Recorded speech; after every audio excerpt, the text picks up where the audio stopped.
Hello students, this is तनु टिप्टान और आज हम करने वाले हैं हमारे नेक्स्ट चैप्टर को जॉब एनालिसिस का है। ह्यूमन रिसोर्स मैनेजमेंट का हमारा थर्ड चैप्टर है। ठीक है, आप सभी को पता होगा इससे जो पहले जो दो चैप्टर हैं हमारे हो चुके हैं और बाकी जो इनकम टैक्स का सिलेबस चल रहा है और साथ में मैंने मैनेजमेंट के अकाउंटिंग के ऊपर भी शॉर्ट वीडियो डाली हैं, तो आप उनको देख कर अपने एग्ज़ाम की तैयारी कर सकते हैं। आज हम करेंगे जॉब एनालिसिस, देन उसके बाद रिक्रूटमेंट एंड सिलेक्शन। ठीक है, देखो जो ये वर्ड है ना जॉब एनालिसिस, आपने काफ़ी बार सुना होगा एग्ज़ाम मतलब बुक को इस चैप्टर को करते टाइम, क्योंकि जब मैंने आपको फर्स्ट चैप्टर समझाया था ना वहाँ पर ये कुछ एग्जाम्पल मैंने समझाया था। आई होप आपको याद होगा। जिन्होंने जो भी नए स्टूडेंट्स देख रहे हैं तो मैं आपसे सभी से रिक्वेस्ट करूँगी कि आप सबसे पहले जो मैंने फर्स्ट चैप्टर समझाया था ना उसके अंदर जो उसके स्कोप थे वो ज़रूर पढ़ लो, क्योंकि अगर उन स्कोप को समझ में आ जाएगा आपको, अगर उन स्कोप को आपको प्रॉपर अंडरस्टैंडिंग हो जाएगी क्या कह रहे हैं ये, तो पूरा का पूरा जो सिलेबस है आपका वो कवर हो जाएगा शॉर्ट। ठीक है, तो हमने यहाँ पर आज फिर एक एग्जांपल के साथ चलते हैं। ठीक है, जॉब एनालिसिस का मतलब समझते हैं कि इसके अंदर कौन कौन सी टर्म आएंगी। देखो काफ़ी सारी टर्म है इसके अंदर, जॉब एनालिसिस है। ठीक है, इसी के अंदर फिर दो चीज़ें आ जाती है, job description and job specification. ठीक है, फिर आ जाता है जॉब डिज़ाइन। अगर आपके सिलेबस के अंदर जॉब एनलार्जमेंट और जॉब इनरिचमेंट ये दो टर्म और हैं तो आपको ज़रूर ये वीडियो बहुत हेल्पफुल रहने वाली है। अदरवाइज इन सभी टॉपिक तो हम डिस्कस करेंगे। ये भी बहुत ज़्यादा इंपॉर्टेंट है। अगर आपकी बुक के अंदर है तो well and good, and otherwise आप जैसे आपकी बुक के अकॉर्डिंग सिलेबस है आप उसको कवर कर सकते हैं। तो सबसे पहले हम जॉब एनालिसिस के बारे में समझते हैं। अब देखो इस यहाँ पे दो वर्ड है, जॉब और एनालिसिस। जॉब समझते हो, जब भी किसी पर्सन को पर्टिकुलर टास्क दिया जाता है, जब भी किसी पर्सन को पर्टिकुलर रिस्पॉन्सिबिलिटी ड्यूटी दी जाती है और वो व्यक्ति ही उस ड्यूटी को क्या करता है, परफॉर्म करता है, तो जैसे ही वो अपनी एक्टिविटी को परफॉर्म कर देगा तो उसे एक पर्टिकुलर जॉब पर्टिकुलर टास्क को कंप्लीट किया, that's known as a job. ठीक है, समझ रहे हो, मतलब कि किसी भी ड्यूटी, किसी भी टास्क, किसी भी रिस्पॉन्सिबिलिटी को आपने रिसीव किया, देन उसको आपने परफॉर्म कर दिया, वो एक जॉब कहलाएगी। ठीक है, जैसे आपके अपने घर में भी मम्मी कुछ काम दे देती है तो आपकी वो जॉब है। ज़रूरी नहीं होता गवर्नमेंट जॉब प्राइवेट जॉब ही होती है, नहीं। अगर आपको कोई मान लीजिए आपको दूध उबालने के लिए बोला है तो वो आपकी एक जॉब है। जब तक वो दूध उबल नहीं जाता उसको आप गैस को बंद नहीं कर देते, वो आपकी जॉब है। आपके पास एक टास्क आया, आपने वो कंप्लीट किया, that's known as a job. ठीक है, एनालिसिस का मतलब होता है कि आप जब सिस्टमेटिक वे से आप आइडेंटिफाई करते हो आपको क्या चीज़ चाहिए, किस चीज़ के लिए चाहिए। राइट, अब हम जॉब के बारे में पढ़ रहे हैं तो जॉब में दो व्यक्ति होंगे, दो चीज़ें होंगी, एक तो पर्सन होगा, एक हमारे पास जॉब है। ठीक है, जॉब को क्या चाहिए, मतलब कि आपके पास मान लीजिए जैसे मेरे को अब क्या चाहिए, अकाउंटेंट चाहिए,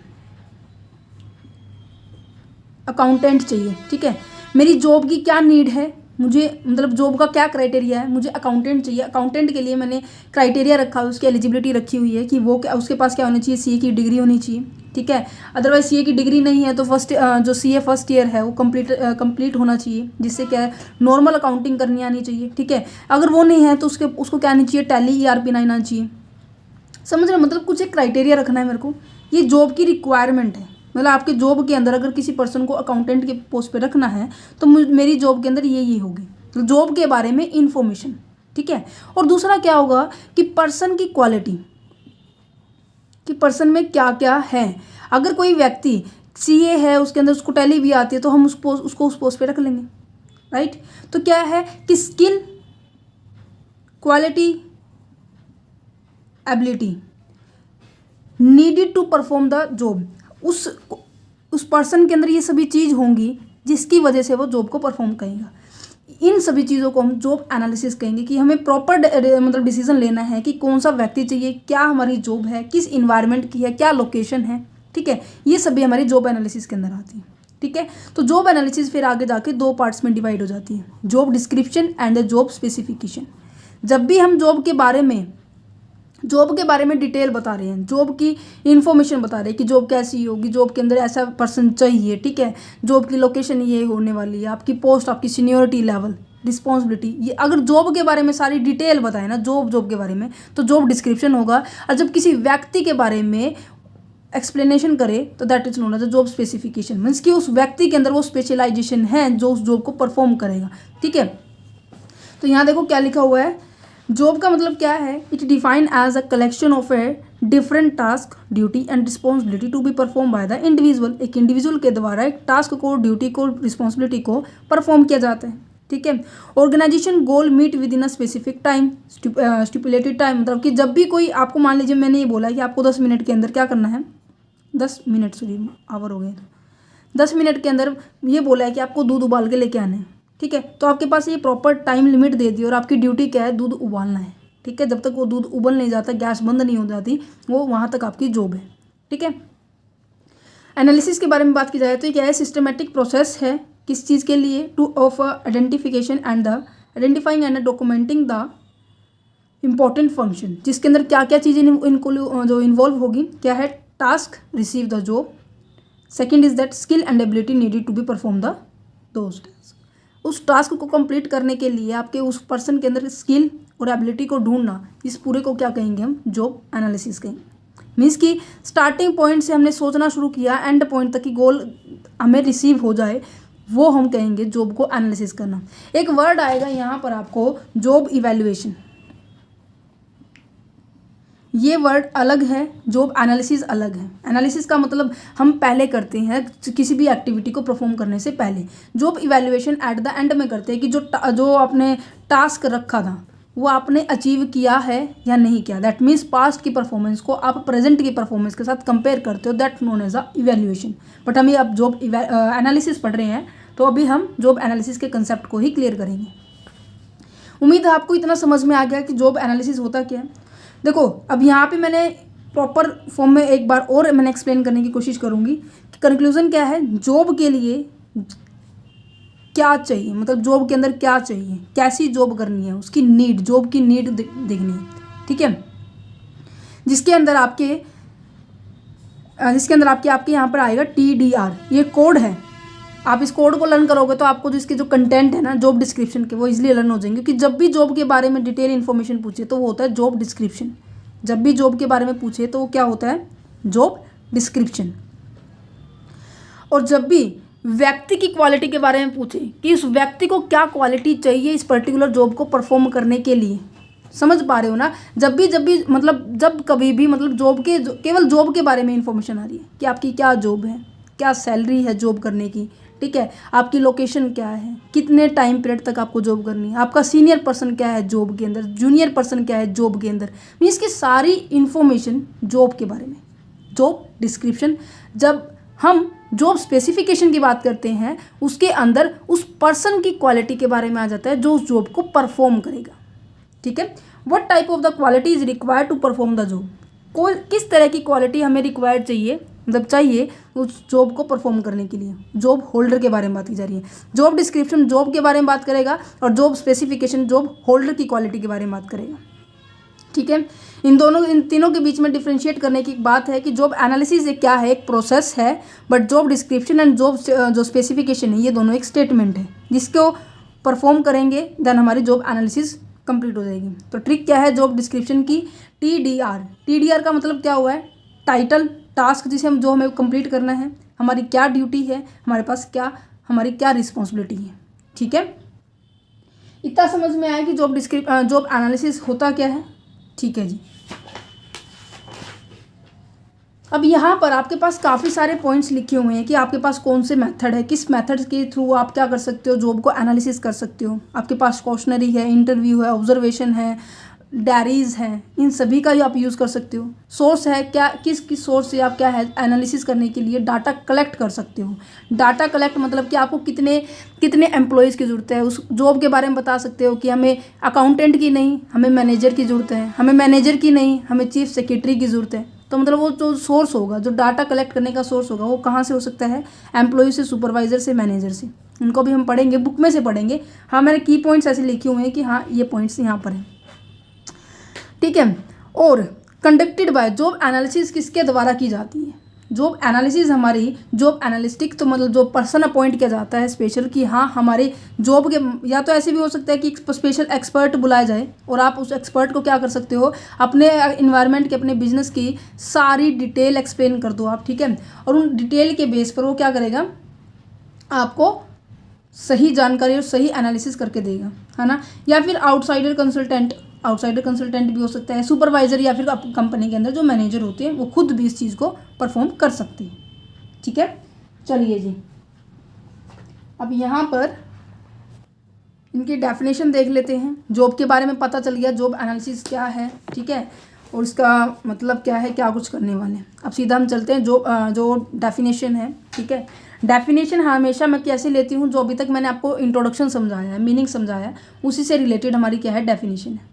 क्या है, ए job is a collection of, क्या है, ड्यूटी है, टास्क है, रिस्पॉन्सिबिलिटी है। दैट मीन्स ये किसके बारे में एक्सप्लेन कर रहे हैं, जॉब डिस्क्रिप्शन के बारे में।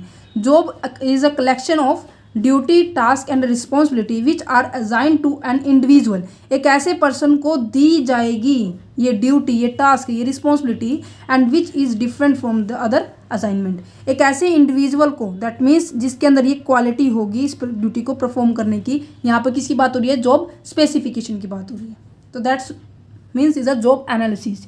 जब हम जॉब डिस्क्रिप्शन और जॉब स्पेसिफिकेशन को मैच करते हैं, मीन्स कि जो हमारी जॉब है और जो जॉब होल्डर की क्वालिटी है, ठीक है, अगर दोनों को हम क्या कर दें, ये दोनों मैच हो रही है, तो दैट मीन्स हमारी सक्सेसफुली जॉब एनालिसिस हो रही है। अदरवाइज ये मैच नहीं हो रही तो इसका मतलब ये है कि इन दोनों के बीच में कोई ना कोई अंतर है, ठीक है।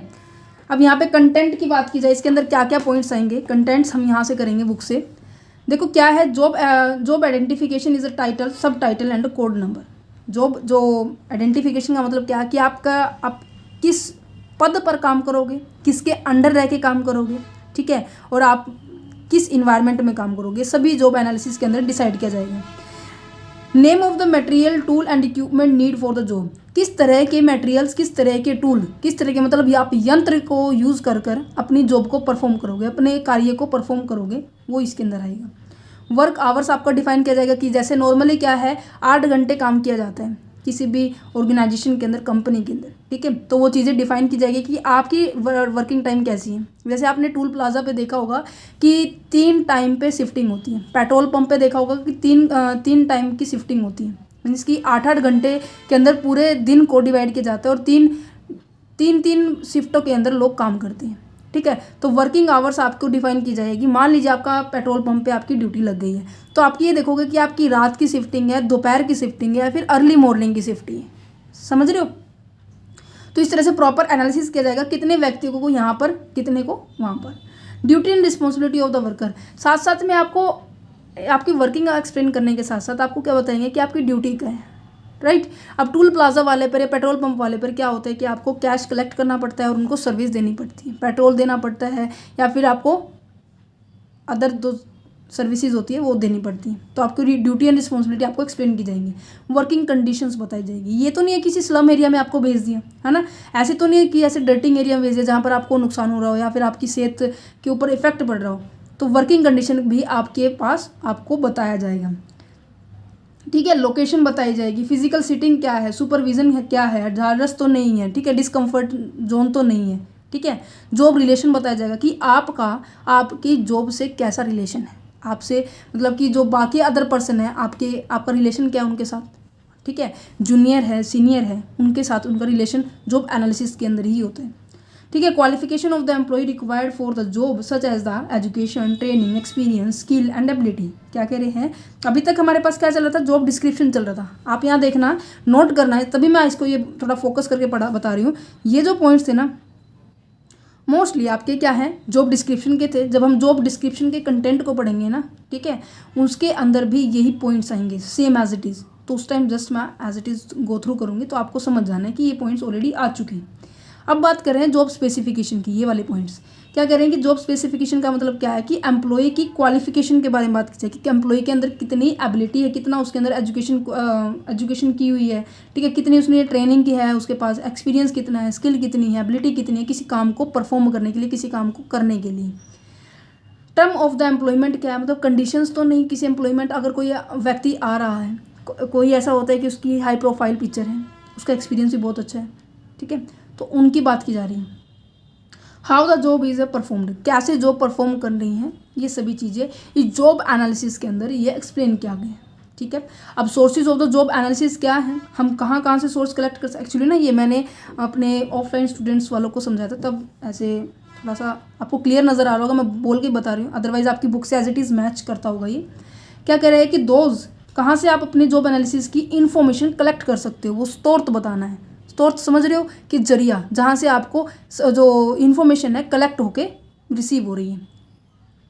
कि those employee who ultimate perform the job, ऐसे एम्प्लॉय से जो अभी एट प्रेजेंट उस ऑर्गेनाइजेशन में क्या कर रहे हैं, काम कर रहे हैं, एट प्रेजेंट उस एम्प्लॉय ऑर्गेनाइजेशन में क्या कर रहे हैं, काम कर रहे हैं, उनसे हम इंफॉर्मेशन ले सकते हैं कि क्या हमें और अपने ऑर्गेनाइजेशन को बेहतर किया जा सकता है, वो इन्फॉर्मेशन पूछी जा रही है। नेक्स्ट क्या है, the supervisor and the foreman who supervise और इंस्पेक्ट द जॉब, क्या कह रहे हैं, उन सुपरवाइजर से और फोरमैन जो आपके गेट कीपर्स होते हैं ना, ठीक है, और जो बाकी लोगों को सुपरवाइज करते देखते हैं कि हाँ काम ठीक अच्छे से चल रहे हैं। जैसे ये मशीन के अंदर, मशीन वाले फैक्ट्री के अंदर ना बहुत सारे सुपरवाइजर होते हैं कि जो वर्कर है मशीन का प्रॉपरली यूटिलाइज, बस इनका ना देखने का काम होता है और कुछ काम नहीं होता, बस देखने का काम होता है कि कितने वर्कर काम कर रहे हैं, कौन लाइट, जैसे कि कई बार होता है काम खत्म हो गया, लाइट को ऐसे खुला छोड़ दें, पंखों को ऐसे खुला छोड़ देती है, नहीं, उनको सुपरवाइज करना, कि उनको गाइड करना है, ऐसे नहीं करना है, ऐसे नहीं करना है, ऐसे करना है, ऐसे नहीं करना, ठीक है। फोरमैन आपके जो गेट कीपर्स होते हैं मोस्टली ऐसे ही पोस्ट पे उनको बोला जाता है, ठीक है, उनको वे क्या करेंगे, जो उनसे भी हमें इन्फॉर्मेशन रिसीव हो सकती है कि अपने ऑर्गेनाइजेशन में किस तरह के और अच्छे पीपल्स लेके आ सकते हैं, जो पंचुअल हो, ठीक है, डिसिप्लिन मैनर में हो, ठीक है, क्योंकि सबसे ज़्यादा इनको पता होता है कि अपनी ऑर्गेनाइजेशन में जो वर्कर हैं काम करने वाले हैं या नहीं। तो जॉब एनालिसिस के लिए ये जो पर्सन है बहुत ज़्यादा हेल्प प्रोवाइड करते हैं। नेक्स्ट क्या है, those external observers who are specially appointed to observe the work, वही बात, अगर हमने क्या है बाहर से मंगवाए हुए हैं, जो एक्सपर्ट्स पर्सन को अपॉइंट किया हुआ है, वो भी क्या कर सकते हैं, हमें अच्छी राय दे सकते हैं अपनी जॉब को एनालिसिस करने में, हमें जॉब को विश्लेषण करने में, ठीक है जी।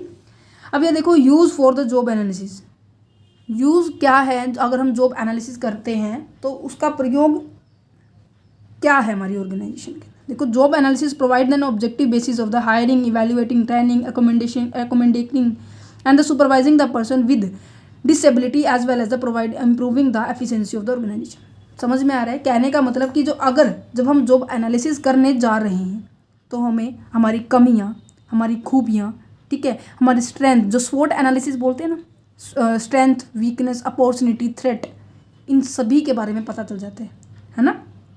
जैसे कि एग्जाम्पल आपको मैं बहुत अच्छा, मेरे हिसाब से ये सूटेबल रहेगा, जब लॉकडाउन लगा था 2020 के अंदर, 23 मार्च को जब पहला लॉकडाउन लगा था, याद होगा सब बच्चों को, 23 मार्च 2020 को पहला लॉकडाउन लगा था, तो एजुकेशन सिस्टम के अंदर और बाकी सभी सिस्टम के अंदर भी बहुत ज़्यादा इफेक्ट पड़ा था, राइट।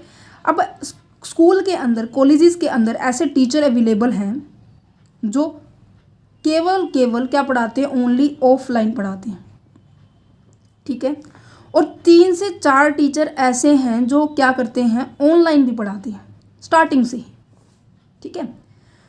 तो तब कॉलेज वालों ने भी बोला, स्कूल वालों ने भी बोला कि अब आपको क्या करना है, यूट्यूब पे क्लासेस लेनी है, जूम ऐप पे क्लासेस लेनी है, स्काइप आई, मतलब बहुत सारे ऐप से जो ऑनलाइन ऐसे कन्वर्सेशन करने के लिए हेल्प कर रहे थे और बच्चों को सिलेबस करवा रहे थे, राइट। तो क्या है, जो ऑफलाइन वाले जो टीचर्स होंगे उनको बहुत क्या होगी, दिक्कतें होंगी, कैमरे के सामने बोलना, उनके एंजाइटी सामने नज़र आना, समझ रहे हो। तो कहीं ना कहीं इनको बहुत ज़्यादा प्रॉब्लम फेस करनी पड़ेगी, बट ये क्या है, नॉर्मल जोन में रह के फिर भी अपना काम कंप्लीट कर पाएंगे।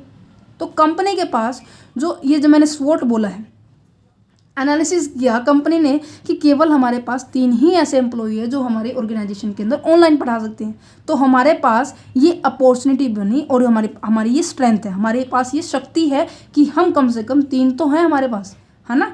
और अपॉर्चुनिटी क्या है कि लॉकडाउन लगने के बाद फिर भी हमारा काम नहीं रुका, राइट। और अदरवाइज इसको नेगेटिव वे में लेके जाएं, एक तो हमारे पास स्कूल में पूरे 100 टीचर हैं और एक हमारे पास 3 ही पढ़ाए, तो बर्डन ज़्यादा हो गया, तो क्या है, कहीं ना कहीं वीकनेस का भी काम कर रही है, तो कहने का मतलब एनालिसिस करने से हमें क्या मिल जाता है, एक प्रॉपर इन्फॉर्मेशन मिल जाती है जिसके थ्रू हम कोई भी डिसीजन ले सकते हैं, इम्प्रूवमेंट कर सकते हैं, ठीक है। और कि अगर किसी के अंदर जो कमी, अब देखो ऑफलाइन वाले टीचर्स के अंदर कमियां थी कि वो ऑनलाइन ही नहीं पढ़ा सकती, तो उनको ट्रेनिंग दी, ठीक है, उनको ये अच्छे से इवेल्युएट किया कि ट्रेनिंग देने के बाद कि उनकी परफॉर्मेंस में बढ़ोतरी हुई है या नहीं हुई, दैट्स इट। तो जॉब एनालिसिस के अंदर पर्पस क्या होते हैं, रीज़न वही है कि जॉब के लिए हम देख रहे हैं कि हमारी जॉब के अंदर कितने और अच्छे एम्प्लॉय की ज़रूरत होगी। एसेंशियल फंक्शन क्या है, the job duty which are the critically और the fundamental to be perform of the job. Essential function क्या है कि आपको अपनी जॉब को परफॉर्म करना है, ठीक है। आप अपनी जो, अगर देखो जिनको आप ऐसी ट्रेनिंग भी दे रहे हो, अच्छे से ट्रेनिंग देने के साथ साथ उनकी डेवलपमेंट भी कर रहे हो। डेवलपमेंट का मतलब क्या होता है कि आप ओवरऑल ग्रोथ कर रहे हो उस पर्टिकुलर एम्प्लॉय की, ठीक है। तो जब इस सिचुएशन आएगी, जब लॉकडाउन की सिचुएशन आई, तो फ्यूचर में आने वाली क्रिटिकल सिचुएशन को वो हैंडल कर सकते हैं, है ना। तो एनालिसिस बहुत ज़्यादा इंपॉर्टेंट प्ले रोल करता है। जॉब सिटिंग क्या है कि आपको काम कहाँ करना है, ठीक है। जॉब क्वालिफिकेशन क्या है, मतलब कि आपकी जो minimum skill, minimum ability, minimum qualification क्या है उस पर्टिकुलर जॉब को परफॉर्म करने के लिए, ठीक है।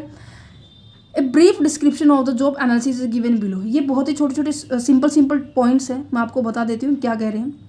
अगर हम जॉब एनालिसिस करते हैं तो उसका फ़ायदा ऑर्गेनाइजेशन को क्या मिलेगा। अब नॉर्मल सी बात है, अब देखो आपके पास ऑलरेडी एडवांस में इंफॉर्मेशन है, एडवांस में आपके पास सभी चीज़ें हैं, तो आप उसके थ्रू प्लानिंग कर सकते हो। सबसे पहला पॉइंट क्या है कि आप उस चीज़ की प्लानिंग कर सकते हो, ठीक है। अगर आपके पास प्रॉपर प्लानिंग होगी तो तभी आप आगे काम परफॉर्म कर पाओगे। तो सबसे पहला ऑब्जेक्टिव क्या है, organisation and the man power planning. आप ऑर्गेनाइजेशन के अंदर और मैन पावर की प्लानिंग कर सकते हो कि कितने लोग चाहिए, कितने नहीं चाहिए। अब देखो लॉकडाउन के अंदर कितने मतलब पर्सन्स की जॉब चली गई थी। कारण क्या था कि हम लोग, जो ऑर्गेनाइजेशन ने देखा कि हमें अब इतनी पर्सन की ज़रूरत नहीं है, क्योंकि अब देखो 100 में से 3 टीचर्स को ऑनलाइन टीचिंग आती है, और मान लीजिए कुछ 20 से 23 स्टूडेंट टीचर्स ऐसे हैं जो इस चीज़ की कोशिश करने में कामयाब रहे। तो बाकी बचे जो टीचर्स होंगे उनको हटा देंगे, क्योंकि जो स्कूल है, कॉलेजेस है, उनको क्या करने पड़ेंगे, उनको क्या करना पड़ेगा, इनको फीस पेमेंट भी करनी पड़ेगी, राइट। तो कहीं ना कहीं इनके ऊपर इफेक्ट पड़ेगा। तो प्लानिंग करने में कितनी मैन पावर की हमें ज़रूरत पड़ रही है, कितनी नहीं पड़ रही, तो इसके ऊपर भी प्रॉपर वे से एनालिसिस किया जा सकता है। क्या कह रहे हैं कि job analysis is a qualitative aspects. Qualitative क्यों है, क्योंकि आप इसमें क्वालिटी को मेज़र करते हो। क्वालिटी समझ रहे हो, जिसको आप नंबर में मेज़र नहीं कर पाते हो, इसको केवल उनके गुणों, उनके फैक्ट्स, उनकी फीलिंग्स, उनके पॉइंट ऑफ व्यू से मेज़र कर पा रहे हो। Man power requirement is determine the demand of the job in term of the responsibility and duty, then they will translate this demand into the term of qualification, skill, knowledge, potential required to be perform the job respectively, ठीक है। समझ में आया। Next क्या है, अगर आपने planning कर ली, आपने ये सोच लिया कि हमें कितने व्यक्तियों की ज़रूरत है। अब मान लीजिए मैंने क्या सोचा कि मुझे मेरी ऑर्गेनाइजेशन के अंदर चलो 10 का ही एग्जांपल लेते हैं, 10 पर्सन्स की रिक्वायरमेंट है, और डिफरेंट पोस्ट के लिए, और डिफरेंट पोस्ट के लिए मैंने अलग अलग क्वालिफिकेशन सेट कर रखी है। कि जैसे गवर्नमेंट फॉर्म निकलते हैं ना, कि जैसे कि मैंने परसों ही कुछ डॉक्यूमेंट्स देखे थे एक स्टूडेंट के, तो उसने उसके फॉर्म में ऐसे लिखा हुआ था कि SI के लिए उनकी बैचलर डिग्री मांग रखी थी, ठीक है, ग्रेजुएशन, और जो कांस्टेबल और हौलदार की जो पोस्ट होती है उनके लिए +2 और 10th मांग रखी थी, ठीक है। इनकी रिक्वायरमेंट इतनी थी। अब देखो पोस्ट के अकॉर्डिंग क्वालिफिकेशन डिफाइन होगी, और उसी के अकॉर्डिंग उनका क्या होगा, फिजिकल टेस्ट भी डिटरमाइन किया जाएगा, ठीक है। अब मैंने देखो 10 पोस्ट के लिए न्यूज़ के अंदर, अखबारों के अंदर, साइट के ऊपर, ऑनलाइन ऑफलाइन सभी जगह मैंने इन्फॉर्मेशन पहुंचा दी कि 10 वैकेंसी जो पोस्ट है वो वैकेंट है, उनके लिए पीपल हमें चाहिए, ठीक है जी। अब 10 की, अब सभी लोगों को पता चल गया, ठीक है, इनके लिए टेस्ट भी रखा गया। तो 10 की बजाय कितने लोग, मान लीजिए हम मान लेते हैं कि यहाँ पर 1000 व्यक्तियों ने क्या किया, एनरोल कर लिया, 1000 व्यक्तियों ने अपना फॉर्म फिल कर दिया। अब हमें 1000 में ये थोड़ी ना कि हम एक के 1000 हम सेलेक्ट करेंगे, नहीं ना, हमारा क्राइटेरिया ही 10 का है तो हम 1000 नहीं करेंगे, नॉर्मल सी बात है। यहाँ पर हमने जॉब को एनालिसिस किया कि किस पोस्ट के लिए कैसे चाहिए, क्या क्वालिफिकेशन होगी, कितने टेस्ट होंगे, क्या इनका फिजिकल एग्जामिनेशन टेस्ट रहेगा, ठीक है। ऐसे हाइट होती है ना सेंटीमीटर्स में ऐसा कुछ, और काफ़ी चीज़ भाग दौड़ होती है, उनको सेट किया गया, ठीक है। अब यहाँ पर देखो 1000 व्यक्तियों ने क्या किया, उस एप्लीकेशन फॉर्म को फिल किया, तो ये होती है रिक्रूटमेंट। क्या होती है ये? रिक्रूटमेंट मीन्स कि आप लोगों को अट्रैक्ट कर रहे हो कि आओ हमने जो पोस्ट निकाली है उसके लिए क्या करो, आप अप्लाई करो। आपको एक बात बताती हूँ, जितने ज़्यादा फॉर्म एप्लीकेशन होंगे, जितना ज़्यादा मतलब 10 के लिए आप देखो 1000 है, तो हम इसके अंदर देखो कितने कॉम्पिटेंट लोग होंगे, तो इससे क्या होंगे, उतने ही जितना ज़्यादा कंपटीशन होगा किसी पोस्ट के लिए, उतने ही ज़्यादा क्या होगा, उसमें से selective and well mannered and well qualified person he select होंगे, राइट। अब देखो यहाँ पर हमने, तो इसलिए हमेशा कहते हैं एक बात और, यहाँ पर रिक्रूटमेंट हमेशा पॉजिटिव प्रोसेस होते हैं, क्योंकि यहाँ पर किसी को ये नहीं बोला जाता कि आप नहीं कर सकते, आप नहीं कर सकते। जिसका मन कर रहा है क्वालिफिकेशन के हिसाब से, वो सभी बच्चे इस पोस्ट के लिए अप्लाई करेंगे, ठीक है। नेक्स्ट क्या है, अब इस 1000 में से हमें कितने सेलेक्ट करने हैं, ओनली 10 सेलेक्ट करने हैं, मतलब कि बाकी बच्चे 990 बच्चे को हम क्या करेंगे, रिजेक्ट करेंगे, जिनके अंदर कोई एबिलिटी नहीं होगी, किसी भी तरह के कारण से हम वो रह सकते हैं, ठीक है। तो इसको हम कहेंगे सिलेक्शन। क्या कहेंगे? सिलेक्शन। तो अब ये आप देख पा रहे हो 10 के लिए चाहिए था, 1000 ने अप्लाई किया, उसके लिए कोई रिस्ट्रिक्शंस थी, बट हाँ अपनी क्वालिफिकेशन को देखकर वो बच्चे फिल कर रहे थे, पॉजिटिव प्रोसेस है। अब 1000 में से हमने कितने सेलेक्ट किए हैं, 10 किए हैं, तो ये सिलेक्शन हमेशा नेगेटिव प्रोसेस होती है, मतलब कि इसमें बच्चों को छांटा जाता है, ठीक है। तो नेक्स्ट पॉइंट यही कह रहे हैं कि रिक्रूटमेंट, सिलेक्शन एंड प्लेसमेंट, बच्चों को रिक्रूट किया जाता है, एनालिसिस हमारे पास जो इन्फॉर्मेशन थी उसमें रिक्रूट किया, सिलेक्ट किया, देन उनको उस प्लेस पर मतलब बिठा दिया जिस प्लेस के लिए उन्हें उनकी भर्ती की गई थी। इन 200 पोस्ट पर इन 200 व्यक्तियों को क्या कर दिया, बैठा दिया है, ठीक है जी। अब यहाँ पर आने के बाद ये जो ह्यूमन रिसोर्स आई हैं हमारे पास, क्योंकि आपको भी पता है कंपनी के अंदर, ऑर्गेनाइजेशन के अंदर आज के टाइम में टेक्नोलॉजी के साथ साथ human resource is a best assets है, बेस्ट इन्वेस्टमेंट है किसी, अगर ऑर्गेनाइजेशन के अंदर ह्यूमन रिसोर्स बहुत अच्छी है, क्योंकि अगर वही व्यक्ति, अब मेरे पास क्या है, ये पर्सन है, मैं इनको सैलरी भी दे रही हूँ, अच्छी फैसिलिटी भी दे रही हूँ, फैसिलिटी भी दे रही हूँ, ठीक है। ये अच्छी फैसिलिटी हो जाएं तो उनको मैंने प्रॉपर अच्छे से मतलब जो भी इनको चाहिए था, रिक्वायरमेंट थी, वो मैंने सब इनको प्रोवाइड की, बट फिर भी ये काम अच्छे से नहीं करेंगे तो नुकसान किसको होगा, नुकसान जो है मेरे को होगा, राइट। तो क्या है कि इनका प्रॉपर यूटिलाइजेशन करना, ह्यूमन रिसोर्स को ऑप्टिमम यूटिलाइजेशन करना, ये भी डिपेंड करता है एक ऑर्गेनाइजेशन के ऊपर। कैसे? जिसको केवल टाइपिंग में बिल्कुल इंटरेस्ट है उसका, ठीक है, एग्जाम्पल है ये, ठीक है। ह्यूमन रिसोर्स का प्रॉपर यूटिलाइजेशन किसे किया जाता है, उसका टाइपिंग में बिल्कुल इंटरेस्ट है, और मैं उसको कह रही हूँ कि क्लैरिकल काम करो, ऐसे कागजी काम करो, ठीक है, तो वो क्या अच्छे से कर पाएगा, क्योंकि उसके इंटरेस्ट से मैच नहीं हो रही, राइट। तो यही बात कह रहे हैं कि optimum use of the human resources, every organisation desire to optimum use of the human resources so that the productivity of the organisation may be increased. अगर आप उसका सही ढंग से, अगर मैं उसको टाइपिस्ट वाले को टाइपिंग वाले सेक्शन में ही बिठाऊं तो अच्छी अपनी प्रोडक्टिविटी देगा, काम टाइमली करेगा, काम और अच्छे से करेगा, समझ रहे हो। देन द एक सेकेंड कहाँ गया, job analysis provide the information regarding what employee have to do in if they are let behind in to be putting up the required efforts which is to be prescribe by the job description. Job description के हिसाब से हमें पता चल जाएगा कि कौन से व्यक्ति के अंदर कैसे उसके अंदर एबिलिटी है, ठीक है, उसकी एक्सपर्टाइज के अकॉर्डिंग उसको क्या देना, काम प्रोवाइड करना, जिससे क्या उसका प्रॉपर यूटिलाइजेशन भी होगा। ट्रेनिंग एंड डेवलपमेंट समझते हो, ट्रेनिंग का मतलब क्या होता है, जब पर्टिकुलर स्किल के लिए, पर्टिकुलर टास्क के लिए जब आपको कोई ट्रेनिंग दी जाती है, जब आपको कोई क्या है, कोई प्रशिक्षण दिया जाता है, उसे कहेंगे training. That means drilling system, कि एक चीज़ को आप करते जा रहे हो, करते जा रहे हो, करते जा रहे हो, करते जा रहे हो, किस चीज़ के लिए, कि आपको ये पर्टिकुलर टास्क कंप्लीट करना है। बट डेवलपमेंट की बात की जाए तो ओवरऑल क्या होता है, आपका ओवरऑल ग्रोथ होता है, जो इन फ्यूचर में आज जो चैलेंजेस आएंगे उसको भी आप क्या कर पाओगे, इस हिसाब से आप फेस कर पाओगे, जो भी आपको एक्स्ट्रा एक्टिविटी परफॉर्म की जाती है इसके अंदर, ठीक है। तो ट्रेनिंग एंड डेवलपमेंट हमारे पास ये कह रहे हैं।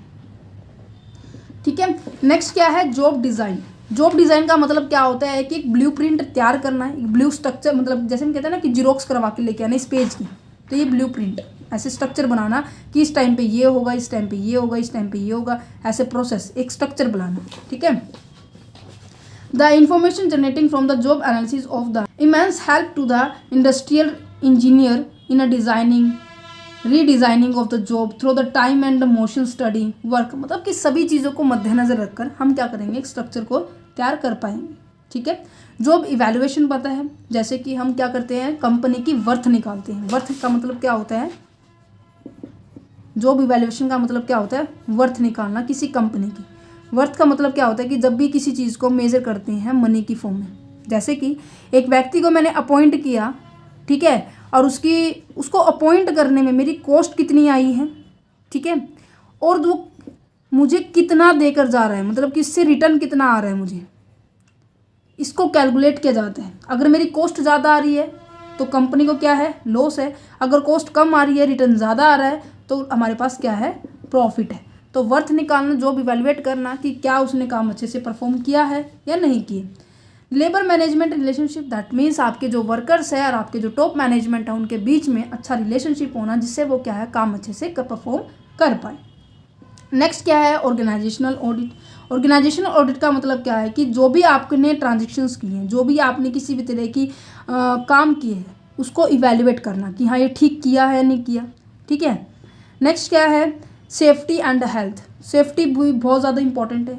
मान लीजिए किसी वर्कर्स को ऐसे एरिया में उसकी अपॉइंटमेंट की है जहाँ पर बहुत ही मतलब डर्टीनेस है, ठीक है, स्लम एरिया है, ठीक है, और उसकी सेहत को इफ़ेक्ट डालता है, तो कहीं ना कहीं जॉब एनालिसिस की हेल्प से हम उसके सिचुएशन को हम क्या कर सकते हैं, इम्प्रूव कर सकते हैं, सुधार सकते हैं, या फिर वो खुद ही उस पोस्ट के ऊपर छोड़ के चला जाएगा। तो उस पॉइंट पर आने से पहले, मीन्स कि वो वर्कर उस पॉइंट को, उस जॉब को छोड़ने से पहले अगर ऑर्गेनाइजेशन ही उसके ऊपर स्टेप ले ले तो वो बेटर डिसीजन है। ठीक है। क्या लिखा हुआ है, job analysis process disclose the environment where job is to be perform. Job analysis में ये पहले ही डिस्क्लोज किया जाता है कि आपके जो जॉब है वो कहाँ परफॉर्म होने वाली है। ठीक है। जैसे कि it's provide an opportunity to uncover and identify hazards and the unhealthy conditions and unhealthy environment factor like the heat, noise, dust from, ये सभी चीज़ों से आपको प्रोटेक्ट किया जाएगा। ठीक है। किसी भी तरह के ऐसे एक्सीडेंट को अवॉइड करने के लिए कि या तो वर्कर चला जाए, है ना, नॉर्मल सी बात है, अगर आपको सिचुएशन अच्छी नहीं मिलेगी, आपको बहुत ही गंदा स्थान मिल रहा है, तो आप नॉर्मल सी बात है छोड़ के चले जाओगे। ठीक है। परफॉर्मेंस अप्रेजल क्या होता है कि आपका मूल्यांकन करना, जो आप काम कर रहे हो वो ठीक कर रहे हो या नहीं कर रहे हो।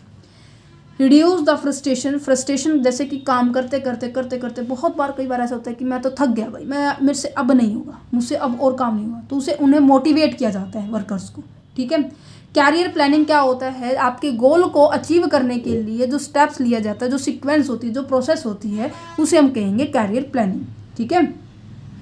मान लीजिए ये आपको गोल है, ठीक है, इस गोल को अचीव करने के लिए जो भी आप स्टेप्स, जो भी आप सीक्वेंस यूज़ करोगे इस गोल को अचीव करने के लिए, वो कहेंगे कैरियर प्लानिंग। एग्जाम्पल के तौर पर आप देखो, आपने बीकॉम फाइनल ईयर में हो, या फिर कोई बच्चा ये भी है, क्योंकि ये जो एमकॉम के अंदर भी आता है सब्जेक्ट, ठीक है, ये चैप्टर भी।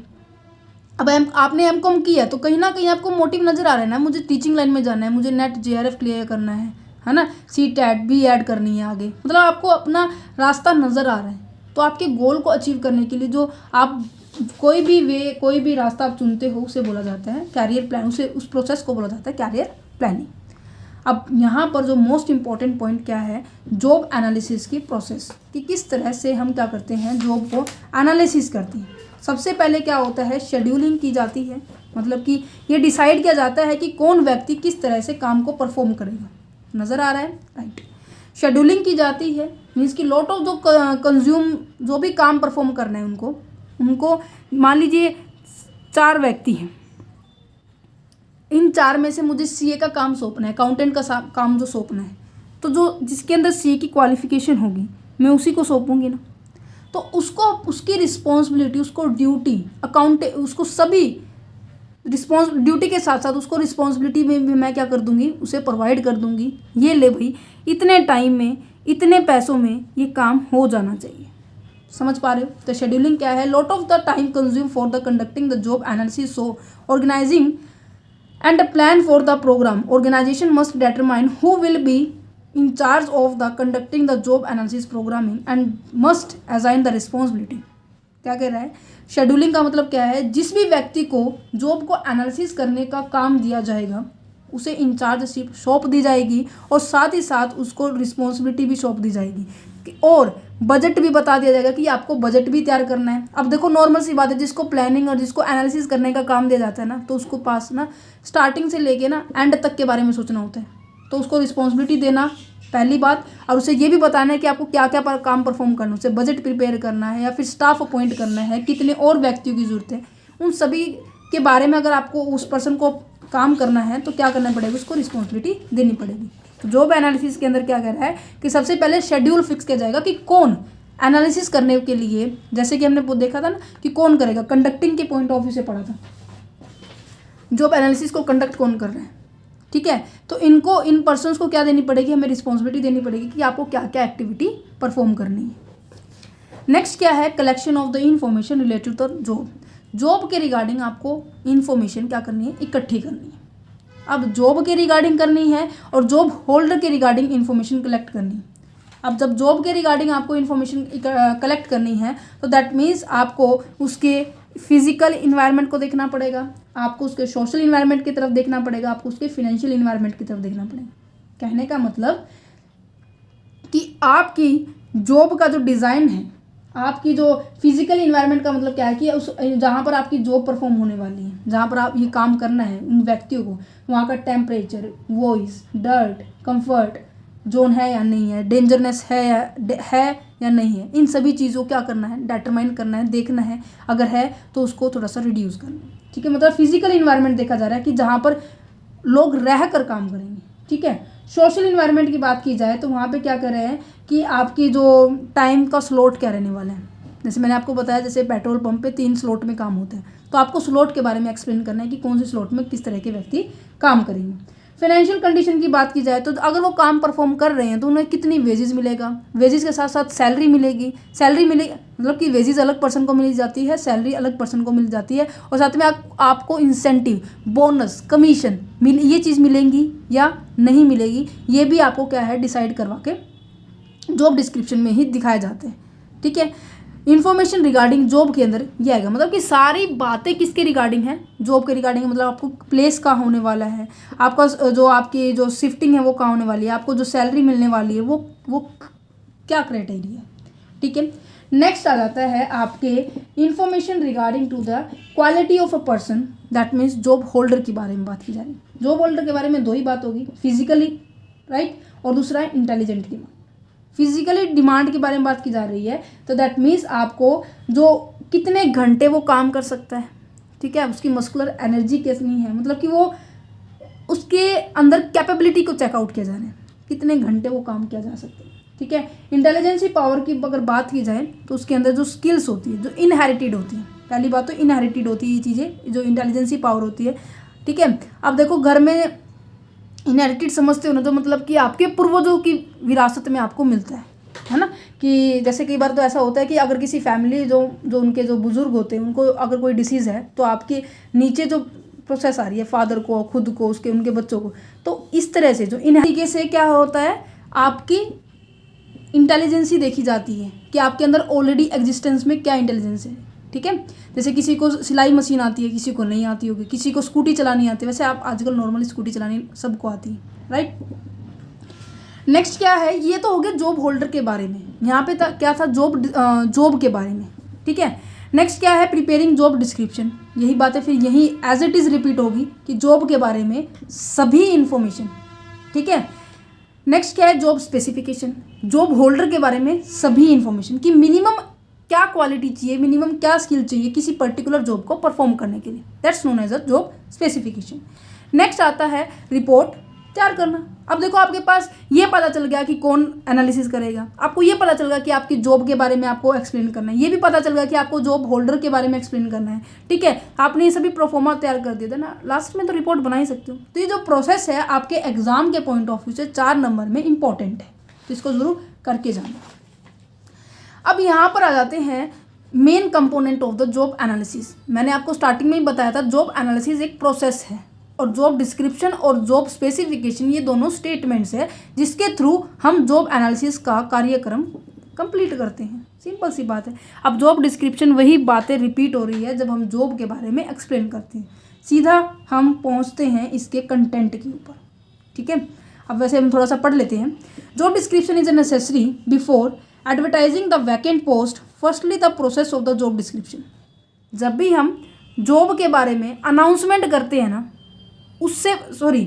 जब भी हम किसी पोस्ट के बारे में अनाउंसमेंट करते हैं ना कि हाँ 10 ऐसे वैकेंट पोस्ट खाली हैं, ऐसे निकलते हैं ना कि हरियाणा पुलिस के अंदर इतनी भर्तियां निकली, पंजाब पुलिस के अंदर इतनी भर्तियां निकली, मतलब वो एडवर्टाइजमेंट देने से पहले डिपार्टमेंट बहुत एनालिसिस करता है कि कैसे लोग चाहिए हमें। टाइपिंग स्किल में भी आप ये देखते हो ना कि 30+, पता नहीं 38+ आपको पर वर्ड ऐसे स्पीड करनी होती है। मतलब हर एक चीज़ को प्री डिटरमाइन किया जाता है, देन कहीं जाके क्या किया जाता है, अनाउंसमेंट की जाती है, राइट। तो जॉब डिस्क्रिप्शन क्या कह रहे हैं कि जॉब डिस्क्रिप्शन अनाउंसमेंट करने से पहले, वैकेंट पोस्ट की एडवर्टाइजमेंट देने से पहले आपको पहले जॉब डिस्क्रिप्शन, जॉब के बारे में देखना पड़ेगा कि आपकी जॉब किस तरह की जॉब है आपकी, ठीक है। तो job description means the explain the duty, responsibility and the specific. Job के बारे में आप क्या बता रहे हो, पूरा एक्सप्लेन कर रहे हो। तो यहाँ पर एक कीवर्ड्स है, ट्रिक है इसको याद करने की, TDR। याद हो जाएगा कि आपको क्या टास्क परफॉर्म करना है। आपकी उस टास्क को परफॉर्म करने के लिए आपको जो ड्यूटी दी गई है और ड्यूटी को परफॉर्म करने के लिए आपकी क्या रिस्पॉन्सिबिलिटी है, समझ रहे हो ना। मतलब आपस में एक दूसरे से इंटरलिंक है ये ड्यूटी, रिस्पॉन्सिबिलिटी उस टास्क को परफॉर्म करने के लिए। एडविन बी फिलिपो ने क्या किया है, first and immediate product of the job analysis is the job description. कहने का मतलब इसके ना अंदर जो डिफरेंस आएगा ना जॉब डिस्क्रिप्शन और जॉब स्पेसिफिकेशन के अंदर, तो पहला डिफरेंस आपको यहाँ नज़र आ रहा होगा कि जॉब एनालिसिस के बाद पहला स्टेप जॉब डिस्क्रिप्शन होता है। पहले आपको जॉब के बारे में सोचना पड़ेगा, मीन्स कि आपको जॉब के रिगार्डिंग जो भी रेलिवेंट इन्फॉर्मेशन है आपको वो उसके अंदर डिसाइड करनी होगी जॉब डिस्क्रिप्शन के अंदर। अब कंटेंट देखो, फटाफट पढ़ते हैं क्या कह रहा है कंटेंट, कि आपका जॉब टाइटल क्या रहने वाला है। अभी हम इन मेथड्स को करेंगे just after job description and job specification के बाद, ठीक है। जॉब टाइटल क्या है, मीन्स कि आपकी ड्यूटी रिस्पॉन्सिबिलिटी क्या है। जॉब लोकेशन है क्या है, मतलब कि आपको किस जगह पर आपको काम करना है। फंक्शन क्या है, क्या मतलब आपको ड्यूटी मतलब एक्चुअल में क्या करना है। जॉब समरी क्या है, जब आप जॉब टाइटल को एडिशनल इन्फॉर्मेशन बोली जाए, ठीक है। एडिशनल इन्फॉर्मेशन आपको बताई जा रही है कि आपको इस काम के में अंदर टाइपिंग के साथ साथ आपको राइटिंग लेटर भी या फिर किसी और के पास मेल सेंड करना या फिर और अदर मैसेज डिलीवर करना, ये भी आपको क्या किया जाएगा, काम दिया जाएगा, ठीक है। ड्यूटी एंड रिस्पॉन्सिबिलिटी सेट की जाएगी कि आपकी क्या ड्यूटी है, आपकी क्या रिस्पॉन्सिबिलिटी है। Nature of the supervision, means कि अगर आप वेल स्किल्ड पर्सन है, मान लीजिए आपको टीचिंग करनी आती है या फिर ठीक है आपको टीचिंग बहुत अच्छे से, हम टीचिंग का एग्जांपल लेंगे, आपको बहुत अच्छे से पढ़ाना आता है, बच्चों के साथ कम्युनिकेट करना आता है, तो आपको क्या है, आपको ज़्यादा सुपरवाइजन की जरूरत नहीं होगी। मतलब कि आपके ऊपर जो देखभाल करने वाला जो व्यक्ति होगा ना, उसको ज़्यादा काम करने की जरूरत नहीं होगी। अगर आप अनस्किल हैं, ठीक है, अगर आप क्या है, आपको पढ़ाना नहीं आ रहा है, आपको मार्कर को आपको के अंदर एंजाइटी शो हो रही है, तो कहीं ना कहीं आपको ट्रेनिंग दी जाएगी, सुपरविजन की भी ज़रूरत होगी, है ना। जैसे कि कई बार ना मशीन चलाने में बहुत ज़्यादा दिक्कतें होती हैं फैक्ट्री के अंदर, तो उसके अंदर सुपरवाइज किया जाता है कि हाँ इस व्यक्ति को मशीन चलानी आ रही है, नहीं आ रही। हमें वैसे दूर से पता चल जाता है कि अगर कोई काम आपको आता है ना, तो आपके जो मूवमेंट है ना वो अच्छे से नज़र आएगी। अगर आपको काम नहीं आता है ना, तो आपको क्या है, ऐसे जैसे छोटे बच्चे स्टार्टिंग में लिखते हैं ना पेंसिल से, ऐसे ऐसे रुक रुक के ऐसे लिखते हैं, बट आज के टाइम में ऐसे ऐसे फटाफट, मतलब आप उसके अंदर ट्रेंड हो जाते हो। तो नेचर ऑफ सुपरविजन क्या है, अगर आप स्किल पर्सन हो तो आपको कम सुपरविजन की ज़रूरत है, अगर आप अनस्किल्ड हो तो आपको ज़्यादा सुपरविजन की ज़रूरत होगी। Machine, tool and material, means कि आपको इंट्रोड्यूस किया जाएगा कि आपको किस तरह के इक्विपमेंट, किस तरह के टूल्स का यूज़ करके अपने टास्क को परफॉर्म करना है। नेक्स्ट क्या है, relation to the other job, आपकी जॉब का दूसरी बाकी जॉब्स के साथ उसका रिलेशन क्या है, समझ रहे हो। अब आप मान लीजिए आप क्या है, मिडिल लेवल पे अपॉइंट हुए हो। 3 लेवल होते हैं ना आपके ऑर्गेनाइजेशन के अंदर, top level, middle level and there is a line level. Line level भी बोल देते हैं उसको, लो लेवल भी बोल देते हैं, जहाँ पर हमारे वर्कर्स एम्प्लॉइज आते हैं। मिड में क्या होते हैं, सिंपल जो क्लर्क की पोस्ट पे या फिर थोड़ा सा मिडिल लेवल का काम करना पड़ता है। टॉप में क्या होता है, जो जिसको डिसीजन मेकिंग पॉइंट बोल देते हैं हमारे CEO डायरेक्टर्स, ठीक है, इनको बोला जाता है।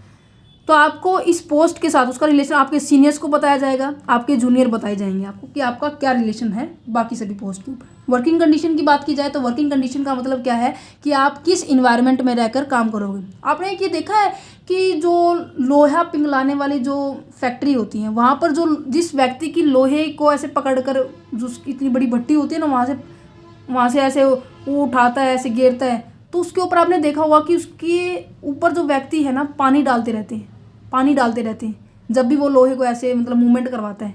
कारण क्या है कि उसके वहाँ पर इतनी डेंजर सिचुएशन होती है, वहाँ पे वर्किंग कंडीशन, वहाँ पे मान लीजिए कोई पर्सन वहाँ पे अपॉइंट हो रहा है तो आपको वो सिचुएशन एक्सप्लेन की जाएगी, ठीक है। तो इस तरह से ऐसे डेंजर सिचुएशन के अंदर भी आपको काम करने की जॉब दी जा सकती है।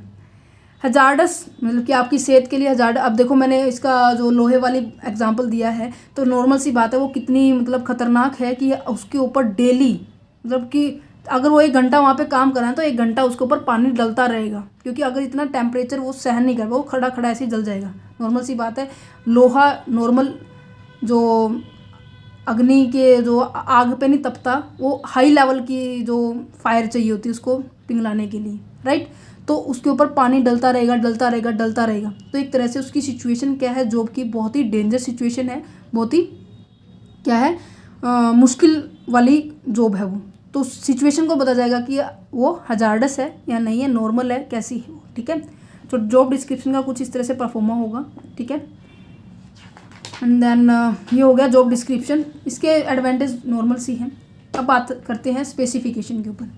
स्पेसिफिकेशन का मतलब क्या है, जॉब होल्डर के बारे में बात करेंगे। अब हमने केवल किसके बारे में बात की है, जॉब के बारे में बात की कि कैसी होगी, क्या रिस्पॉन्सिबिलिटी होगी, कौन आपका सुपरवाइजर होगा, क्या टूल आप यूज़ करोगे, क्या आपकी वर्किंग कंडीशन होगी, क्या आपने फंक्शन परफॉर्म करने हैं।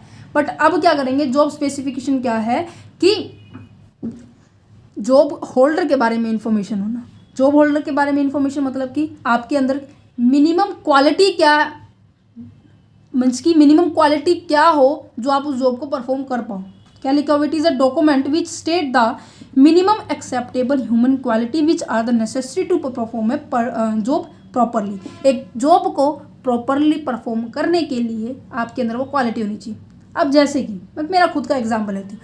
अब मुझे किसी बड़ी यूनिवर्सिटी के अंदर मुझे पढ़ाना है, ठीक है, जैसे दिल्ली यूनिवर्सिटी के अंदर पढ़ाना है या फिर PU यूनिवर्सिटी के अंदर पढ़ाना है, CU के अंदर पढ़ाना है, तो मुझे क्या करना पड़ेगा, अपनी क्वालिफिकेशन के अंदर और एनहांसमेंट करनी पड़ेगी, मुझे अपनी PhD कंप्लीट अप करनी पड़ेगी, ठीक है। देन मेरा इंटरव्यू होगा, मेरे अंदर वो सभी एबिलिटी होनी चाहिए, मेरे पास साथ में एक्सपीरियंस भी होना चाहिए, राइट।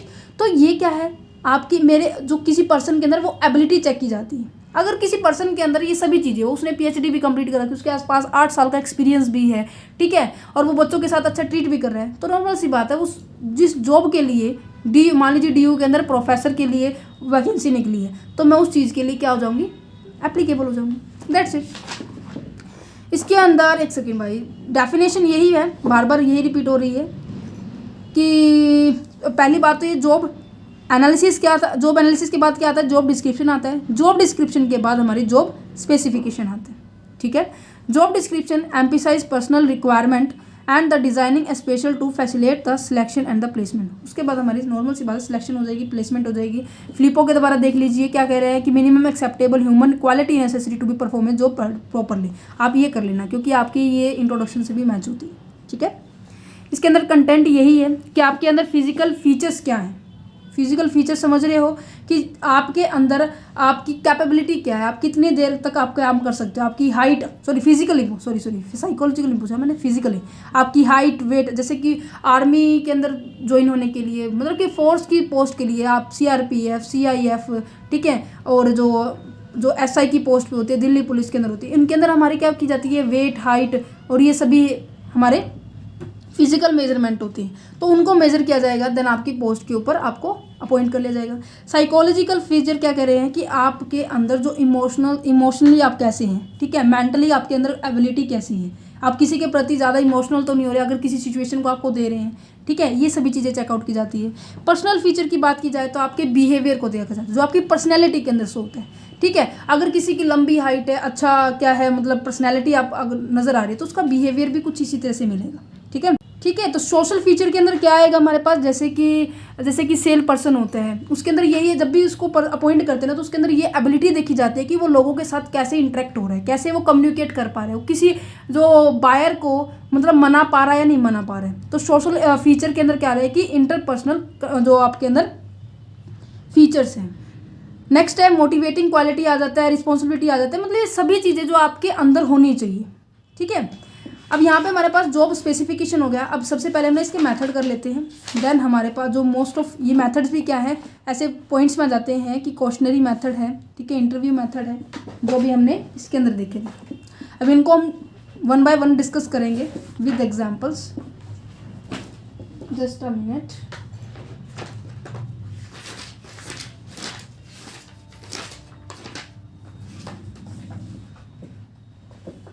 आपका यहाँ बुक के अंदर भी क्वेश्चनरी है, राइट, ठीक है। देखो क्वेश्चनरी में क्या होता है कि आपसे क्या किया जा रहा है, क्वेश्चंस पूछे जाएंगे। क्वेश्चंस डिपेंड करेंगे कि वो पहले डिसाइड किए जा रहे हैं, मतलब कि डिफाइन है, पहले ही तैयार कर रखे हैं, या फिर आप अपने हिसाब से अपनी सिचुएशन के हिसाब से पूछ रहे हो। ये किस चीज़ के लिए है, जॉब को जब हम एनालिसिस करते हैं। ठीक है। तो अगर कोई क्वेश्चंस के पहले ही डिफाइन है तो उसे हम क्या कहेंगे, स्ट्रक्चर्ड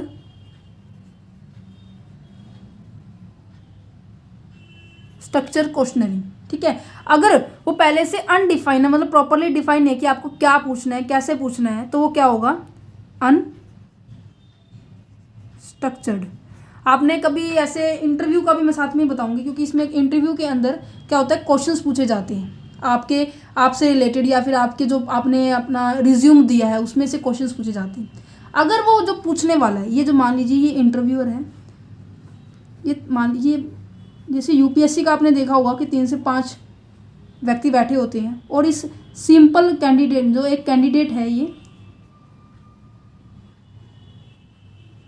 और ये क्या है, इंटरव्यूअर जो इंटरव्यू ले रहे हैं। ये सभी व्यक्ति ना अपने अपने फील्ड के होते हैं। ठीक है। अब मान लीजिए इसने यूपीएससी का एग्ज़ाम क्रैक कर लिया है इस पर्सन ने, और इसका इंटरव्यू हो रहा है, तो एक जो टीचर होगा वो हिस्ट्री से बिलोंग करेगा, एक टीचर होगा वो राजनीतिक से बिलोंग करेगा, एक टीचर क्या होगा जो हिंदी साहित्य से बिलोंग करेगा। आपने देखे होंगे ना यूपीएससी के जो इंटरव्यू की जो डेमो रील्स आती हैं, है ना, वो सभी व्यक्ति क्या करेंगे, अपने अपने फील्ड से वो क्वेश्चंस पूछेंगे। ठीक है।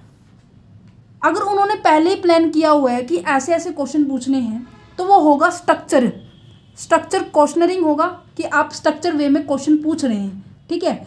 और अनस्ट्रक्चर क्या है कि जैसे कैंडिडेट आंसर दे रहा है उससे नेक्स्ट क्वेश्चन उसी से रिलेट करता हुआ वो नेक्स्ट पूछे, या फिर वो अपनी मर्जी से भी कोई भी क्वेश्चन कैसे भी पूछ सकता है।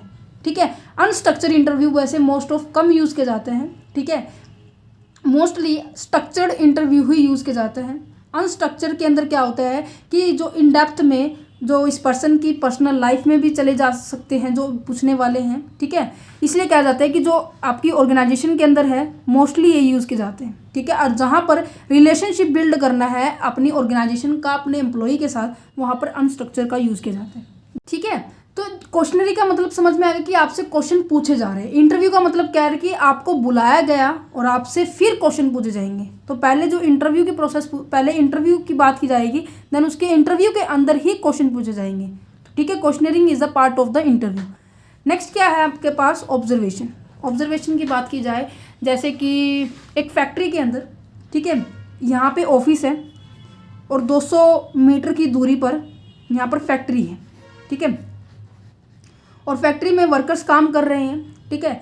यहाँ पर एक व्यक्ति की हमेशा एक ड्यूटी लगाई है कंपनी की तरफ से, ऑफिस की यहाँ से, कि महीने के अंदर कभी भी, किसी भी दिन, किसी भी टाइम आप क्या करना है, इन वर्किंग आवर्स के अंदर, किसी भी टाइम मतलब कि वर्किंग 8 घंटे के अंदर कभी भी किसी भी टाइम आप जाओगे और वर्कर्स को क्या देखोगे, ऑब्जर्व करोगे। उनको बताना नहीं है कि आपकी ऑब्जर्वेशन हो रही है, उनको ये नहीं बताना कि हाँ आपके ग्रेडिंग दी जा रही है, आपको नंबर देने के लिए मैं आया हूँ, उनको ये नहीं बताना। जस्ट दूर से उनको ऑब्जर्व करना है कि कौन सा व्यक्ति, कौन से कोड नंबर का व्यक्ति काम कर रहा है, काम नहीं कर रहा है। ये सभी क्या है, हमारी ऑब्जर्वेशन के अंदर आती है।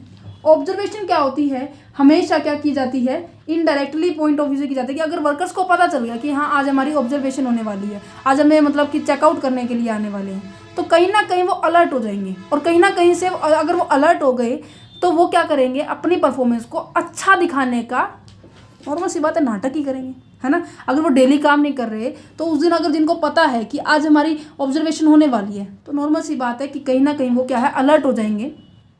ठीक है, तो बिना इनके एम्प्लॉय को इन्फॉर्मेशन दिए वो क्या करेंगे, उनकी डाटा को रिकॉर्ड करेंगे। ठीक है, जैसे जैसे भी उनका कराए, जैसे मान देखा है उन्होंने कि किसी कौन कितना देर से लगा हुआ है, कौन चाय पीने में ज़्यादा टाइम लगा रहा है, कौन गेट से लेकर फैक्ट्री की मशीन तक आने में टाइम लगा रहा है, ज़्यादा टाइम गॉसिप करते हुए तो नहीं आ रहे। तो ये सभी चीज़ें क्या है, ऑब्जर्वेशन में आती हैं। नेक्स्ट आता है डायरी। डायरी की बात में की जाए कि डे टू डे हर एक व्यक्ति की परफॉर्मेंस होती है। हर व्यक्ति जो ऑर्गेनाइजेशन में, मान लीजिए सभी व्यक्ति क्या है, काम कर रहे हैं, तो ऑर्गेनाइजेशन के अंदर एक ऐसा व्यक्ति भी है जो काम करने के साथ साथ उनके क्या कर रहा है, डे टू डे एक्टिविटी को क्या कर रहा है, नोट कर रहा है। डे टू डे एक्टिविटीज़ को वो क्या कर रहा है, नोट कर रहा है। तो इन्हें क्या करेगा, फिर वो एक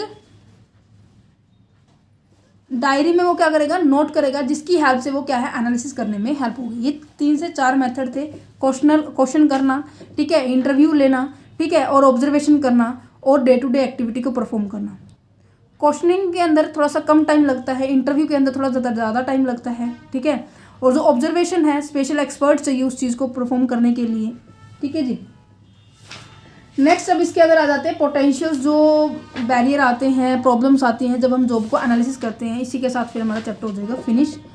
अब देखो, जॉब को एनालिसिस करने के लिए सबसे पहली बात यही है कि टॉप मैनेजमेंट का क्या चाहिए, हमें सपोर्ट चाहिए होता है। विदाउट सपोर्ट हम क्या है, कुछ नहीं कर पाएंगे। ठीक है, तो टॉप मैनेजमेंट का सपोर्ट होना बहुत ज़्यादा ज़रूरी है, क्योंकि डिसीजन अगर आप ऊपर से आ रहे हैं, अगर वो एम्प्लॉय को सेटिस्फाई नहीं कर पा रहे, तो क्या है, उनका फीडबैक भी उन्हें मिलना चाहिए।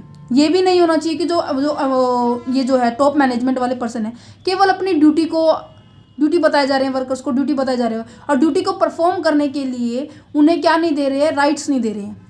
अगर उनको राइट ही नहीं मिलेंगे तो क्या वो ड्यूटी को परफॉर्म कर पाएंगे, बिल्कुल भी नहीं। तो सपोर्ट होना बहुत ज़्यादा ज़रूरी होता है। नेक्स्ट क्या है, lack of the corporation from the employee. अब अगर एम्प्लॉय के अंदर बीच में कोऑर्डिनेशन नहीं होगा, उनका तालमेल ही नहीं बनेगा, तो क्या वो इजीली परफॉर्म कर पाएंगे किसी भी टास्क को, किसी भी ऑर्गेनाइजेशन के गोल को, नहीं ना।